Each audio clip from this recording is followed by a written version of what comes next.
Hello friends, today I'm going to discuss about skimming and scanning. This video definitely clarify your all doubts about it, but before starting it, I would like to tell you I'm going to make one more video on true false not given, which will help you to get 7. Apart from this, I'll also reveal some tips which save your time as well, which include two easiest methods and some time saving tips too. Further, do subscribe my channel and don't forget to hit the bell icon for more videos. Let's start it. What is skimming? Basically, read the paragraph at a fast pace or speed. Okay अब क्या होगा यहाँ पे हम क्या करेंगे, जो हमारा पैराग्राफ है उसको हम क्या करेंगे, एक फास्ट स्पीड में पढ़ेंगे, read at a fast pace. मतलब हमको क्या करना है, जो हमारे पास पैराग्राफ गिवन है उसे हम ऊपर ऊपर से पढ़ेंगे। Okay, in order to get the crux of it, जब हम ऊपर ऊपर से उसे पढ़ेंगे मतलब उसे स्किम रीड करेंगे तो क्या होगा, हमें पता चल जाएगा कि उसमें मेजर किस चीज़ की बात हो रही है। ओके, जैसे हमें कोई पैराग्राफ दिया हुआ है उसे हम जल्दी जल्दी रीड कर रहे हैं और हमें उसके बारे में पता चलेगा कि उसमें क्या किस चीज़ के बारे में बात की हुई है, म्यूज़िक के बारे में बात हुई है या चिल्ड्रंस के बारे में बात हुई है। ओके, उसके बाद हम क्या करेंगे, हेडिंग्स के साथ उसको मैच करेंगे। जो हमें क्रक्स मिला है पूरे पैराग्राफ में उसको क्या करेंगे, हेडिंग के साथ मैच करेंगे, फिर हमें क्या होगा, हमारा आंसर फाइंड आउट हो जाएगा। ये जो टेक्निक है स्किम रीड वाली, ये हम कहाँ पे यूज़ करते हैं, जो हमारी मैच द हेडिंग्स होती हैं। Okay, match the statement with the paragraph, इनमें हमारे ये जो मेथड है ये यूज़ होता है। अब मैं आपको एग्जांपल देती हूँ, खुद करके दिखाती हूँ कि स्किम रीड एक्चुअल में करते कैसे हैं। अब ये हमारे पास क्या है, हमारा पैराग्राफ है जो कि लैंग्वेज से रिलेटेड है। ओके, अब मैं क्या करूँगी, इसे रीड करते करते साथ में अपने कीवर्ड्स मार्क करती जाऊँगी। ठीक है, आपको क्या करना है, स्किम रीड करते करते कीवर्ड्स को मार्क करना और देखना है इसमें मेजरली किस चीज़ की बात की जा रही है। ओके, अब स्टार्ट करते हैं।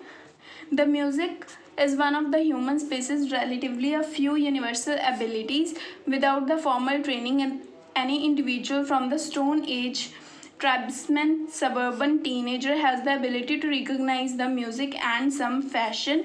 Why this should be so is a mystery. After all, music isn't necessary getting through the day, and if it aids in the reproduction, but it does so only in highly indirect ways. Language by contrast is also everywhere, but for the reason that more obvious. With the language, you and the members of your tribe can recognize the migration across Africa, build read boards and the across seas, the communicate at night even when you can't see each other. The modern culture technological extravagance springs directly from the human talent for manipulating the symbols and syntax. Scientists have always been intrigued by the connection between music and language, yet over the year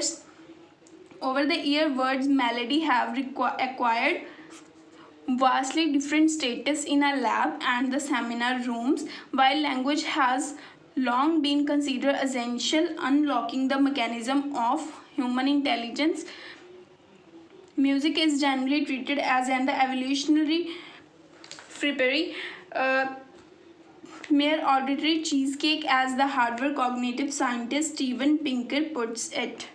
okay, अब इसमें क्या हो रहा है, एक तो इसमें music की बात हो रही है, इन्होंने म्यूज़िक बीच में काफ़ी बार वर्ड्स म्यूज़िक के बारे में बात की गई है। पहले क्या होता था, अब क्या है, म्यूज़िक का जो स्कोप है लैंग्वेज के बारे में बात हुई है। मेजरली क्या, लैंग्वेज और म्यूज़िक यहाँ पे डायरेक्टली उन्होंने दे भी दिया है, connection between music and the language. Okay, यहाँ पे मेलोडी की बात हो रही है, ह्यूमन इंटेलिजेंस, म्यूज़िक। अब क्या है, यहाँ पे ये इन सब चीज़ों की बात हो रही है। अब हम क्या करेंगे, जो हमारे लिस्ट ऑफ हेडिंग्स दिए हुए हैं उनमें चेक करेंगे लैंग्वेज और म्यूज़िक से रिलेटेड कुछ है उसमें। जो होगा हमारा, जो हमें मिलेगा, जो भी हेडिंग मिलेगी वो क्या होगा, इसका आंसर होगा। अब क्या करना है, पहले तो हमने रीड करना होता है कि क्या है इसमें। Okay, right the correct number, हमें क्या करना है, नंबर लिखना है। यहाँ पे उन्होंने सेक्शन पहले से ही दिए हुए हैं। कई बार क्या होता है, यहाँ पे उन्होंने पहले से ही, जैसे डी है तो डी का उन्होंने पहले से ही आंसर दिया होता है, इसलिए कंफ्यूज नहीं होना। हमने ए का रीड किया था, ए में किसके बारे में, लैंग्वेज और म्यूज़िक के बारे में बात हो रही थी। तो अब क्या करेंगे, इसको हम रीड करेंगे कौन सा उसके साथ मैच कर रहा है। Animal sometime make music, music की तो बात हो रही थी वहाँ पे, पर एनिमल्स की तो नहीं हो रही थी, और ना ही ऐसी कोई बात हो रही थी कि एनिमल्स म्यूज़िक मेक करते हैं, बनाते हैं। ठीक है, recent research on music, research की भी कोई बात नहीं हुई इसमें, ना ही कोई कल्चर एम्बेडेड कल्चर की बात हुई है म्यूज़िक में, हिस्टोरिकल थ्योरीज की भी बात नहीं हुई। Communication in music and with animals, ये कम्युनिकेशन एंड म्यूज़िक ये तो मैच हो रहे हैं, पर एनिमल्स की कोई बात नहीं हुई वहाँ पे। ठीक है, contrast between music and language, ये हो सकता है क्योंकि वहाँ पे भी उन्होंने बात की थी connection between music and language. ठीक है, वही सेम चीज़ यहाँ पे आ गई, contrast between music and language. तो हमारा क्या होगा, जो ए का आंसर है वो हमारे पास 6 आ जाएगा। ओके, इस तरह से हम क्या करेंगे, स्किम रीड करके अपना जो आंसर है उसे फाइंड आउट करेंगे। नेक्स्ट हमारे पास क्या है, स्कैनिंग क्या होती है। बेसिकली स्कैनिंग में हमें क्या करना होता है, हमें एक पर्टिकुलर जो हम कीवर्ड ले रहे हैं उसको हमें फाइंड आउट करना होता है पैराग्राफ में। अब कीवर्ड्स हमारे क्या होते हैं, कीवर्ड्स हमारे क्या होते हैं, कंट्रोलिंग वर्ड्स होते हैं जो हमारे सेंटेंस को कंट्रोल कर रहे होते हैं। ठीक है, जिनकी वजह से हमें सेंटेंस की समझ आती है। वो क्या हो सकते हैं, एडवर्ब हो सकते हैं, ठीक है, वर्ब्स हो सकती हैं, एडजेक्टिव हो सकती है, या नाउन हो सकता है।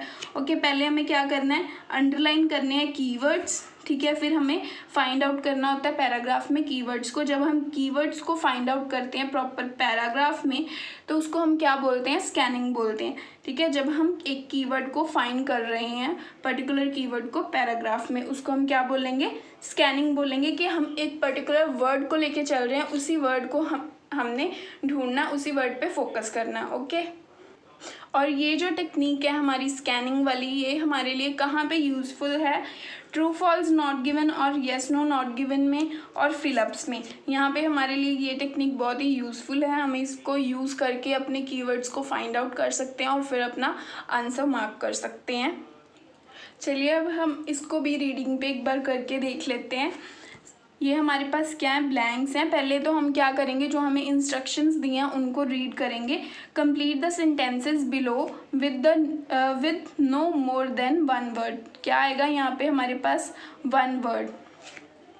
ओके, देन हमारे पास क्या है, हमारी जो ब्लैंक है, क्या लिखा है यहाँ पे, sperm whale can't digest the dash of squids. जो हमारे पास स्पर्म वेल्स है वो क्या डाइजेस्ट नहीं कर पाती हैं स्क्विड्स का। तो हमारे कीवर्ड्स कौन से हैं, स्पर्म वेल, डाइजेस्ट, स्क्विड्स। ठीक है, ये हमारे पास कीवर्ड्स हैं। तो इसे हम क्या करेंगे, फाइंड आउट करेंगे। गाइस ये पैसेज मैंने पहले से ही पढ़ रखा है, तो मैं आपको डायरेक्ट लोकेशन पे लेके चलती हूँ।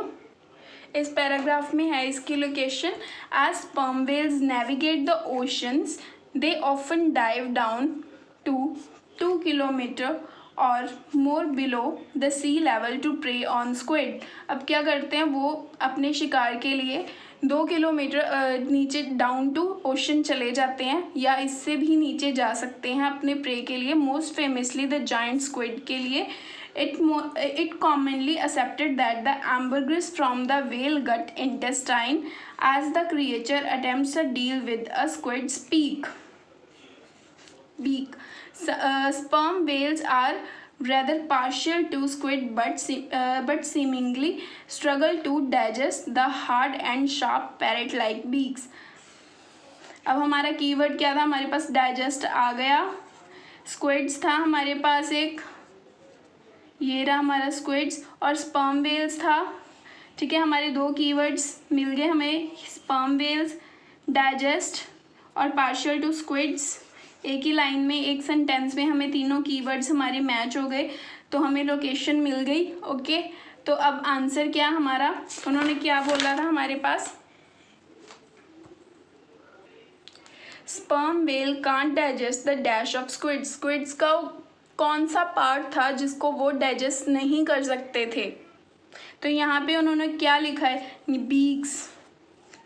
seemingly struggle to digest the hard sharp parrot like beaks, कि उनको बहुत स्ट्रगल करना पड़ता था parrot sharp parrot like beaks को डाइजेस्ट करने के लिए। तो हमारा आंसर क्या होगा, बीक्स। तो ये हमारा आंसर क्या आ गया यहाँ पे, बीक्स। अब नेक्स्ट क्या हमारे पास, स्पर्म वेल्स। जो हमारी स्पर्म वेल्स हैं, drive the irritants out of their intestines by dash. अब जो हमारी स्पर्म वेल्स हैं वो क्या करती हैं, अपने जो इरिटेंट्स होते हैं उनके अंदर उनको बाहर निकाल देती हैं। कौन से प्रोसेस के थ्रू, ठीक है, from the intestine, by intestine से बाहर निकाल देती हैं। कौन से प्रोसेस के थ्रू निकालती हैं, हमें वो बतानी है यहाँ पे। Let's proceed further. It is through their stomach juice become a hyperactive trying to process the irritants। हमारा एक कीवर्ड है एक irritants, ठीक है।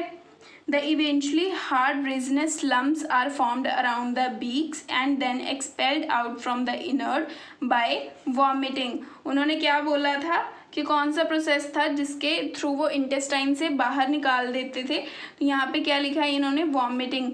तो हमारे जो कीवर्ड्स थे वो भी हमें यहाँ पे मिल गए। यहाँ पे पीछे कंटिन्यूस स्पर्म वेल की बात होती आ रही है।